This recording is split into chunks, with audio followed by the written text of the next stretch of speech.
Oliver Twist, or The Parish Boy's Progress, 1838, by Charles Dickens, who lived 1812 to 1870.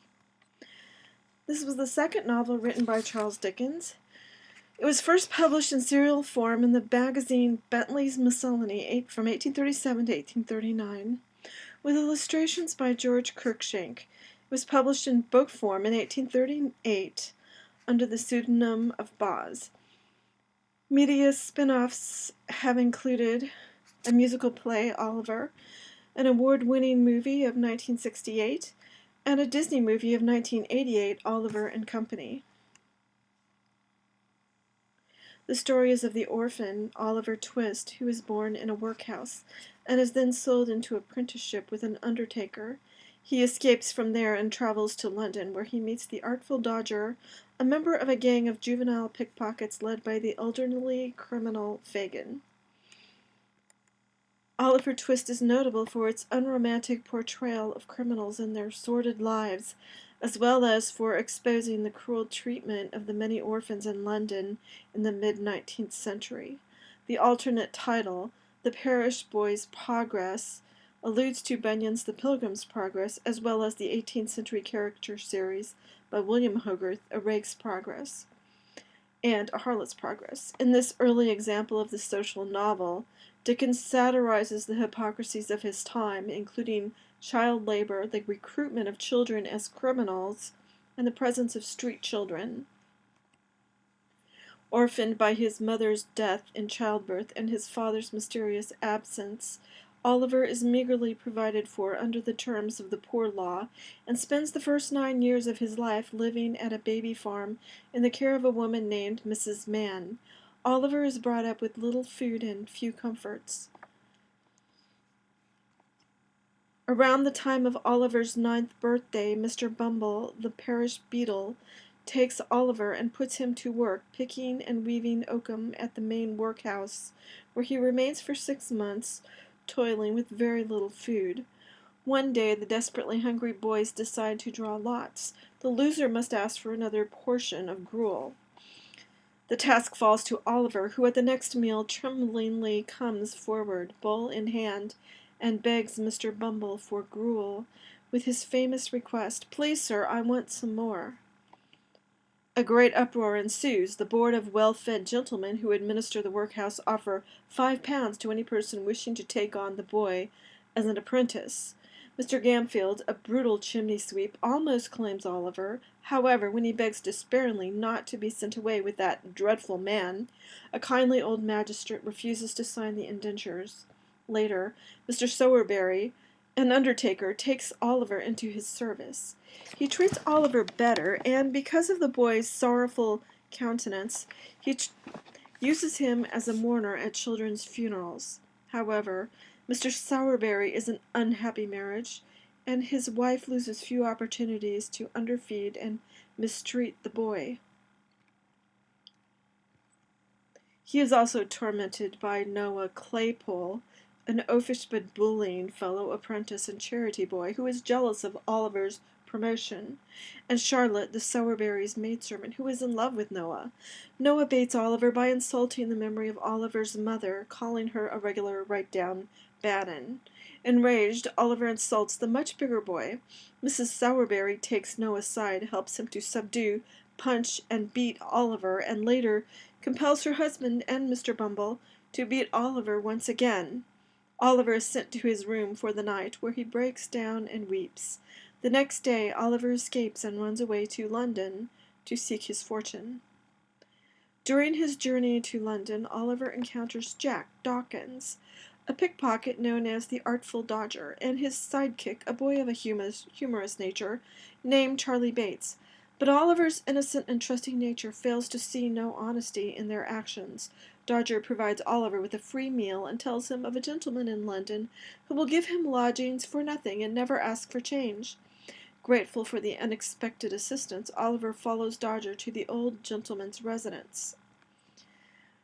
In this way, Oliver unwittingly falls in with an infamous criminal known as Fagin, the so-called gentleman of whom the Artful Dodger spoke.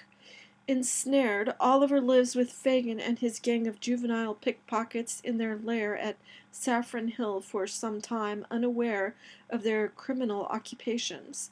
He believes they make wallets and handkerchiefs. Soon, Oliver naively goes out to make handkerchiefs because there is no income, with the Artful Dodger and Charlie Bates, only to learn that their real mission is to pick pockets. Dodger and Charlie steal the handkerchief of an old gentleman named Mr. Brownlow and promptly flee. Mr. Brownlow turns around, sees Oliver running away, and pursues him, thinking he was the thief. Others join the chase, capture Oliver, and bring him before the magistrate. Curiously, Mr. Brownlow has second thoughts about the boy. He seems reluctant to believe he is a pickpocket. To the judge's evident disappointment, a bookstall holder who saw Dodger commit the crime clears Oliver, who by now, actually ill, faints in the courtroom. Mr. Brownlow takes Oliver home and, along with his housekeeper, Mrs. Bedwin, cares for him. Oliver stays with Mr. Brownlow and recovers rapidly. His bliss, however, is interrupted when Fagin, fearing Oliver might peach on his criminal gang, decides that Oliver must be brought back to his hideout. When Mr. Brownlow sends Oliver out to pay for some books, one of the gang, a young girl named Nancy, whom Oliver had previously met at Fagin's, accosts him with help from her abusive lover, a brutal and aggressive robber named Bill Sykes, and Oliver is quickly bundled back to Fagin's lair. The thieves take the 5-pound note Mr. Brownlow had entrusted to him and strip him of his fine new clothes.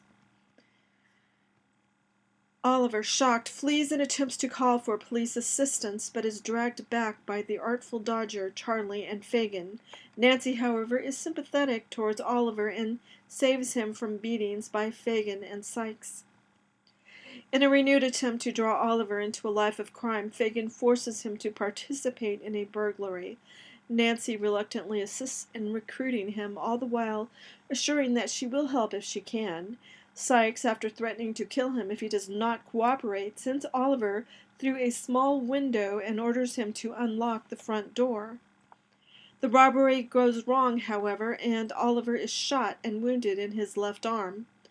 After being abandoned by Sykes, the wounded Oliver ends up under the care of the people he was supposed to rob, Miss Rose and her guardian, Mrs. Maylie.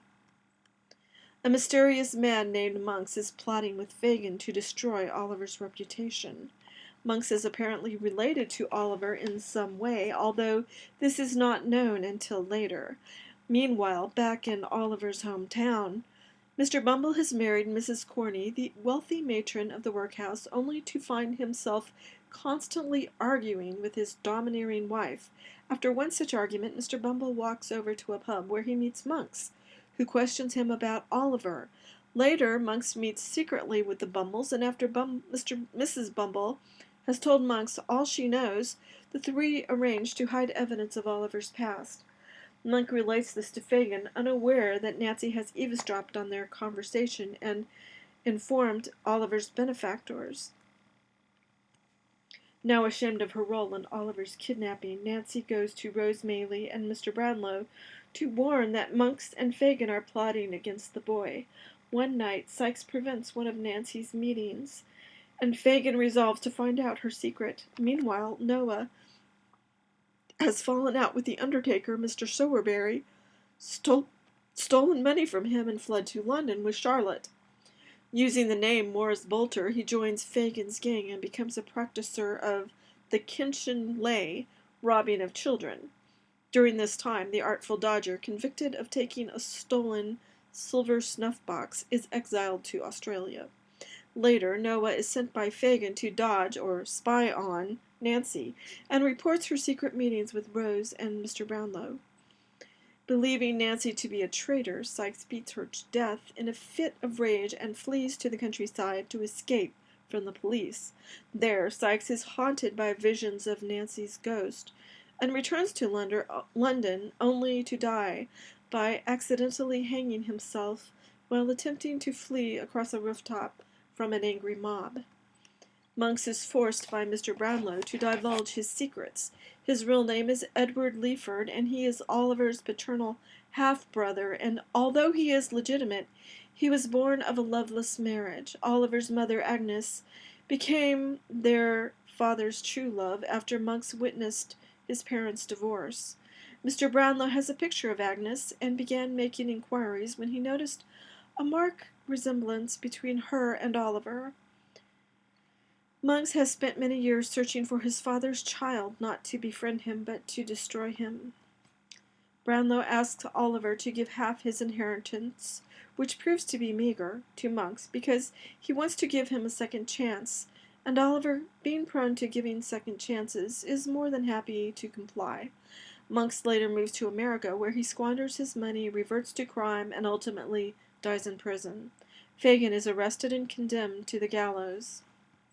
On the eve of his hanging, in an emotional scene, Oliver, accompanied by Mr. Brownlow, goes to visit the old reprobate in Newgate prison, where Fagin's terror at being hanged has caused him to lose himself in daydreams and develop a fever. On a happier note, Rose Maylie turns out to be the long-lost sister of Agnes, and therefore Oliver's aunt. She marries her longtime sweetheart Harry, and Oliver lives happily with his savior, Mr. Brownlow. Noah becomes a paid, semi-professional police informer. The Bumbles lose their jobs and are reduced to great poverty, eventually ending up in the same workhouse where they originally lorded it over Oliver and the other orphan boys.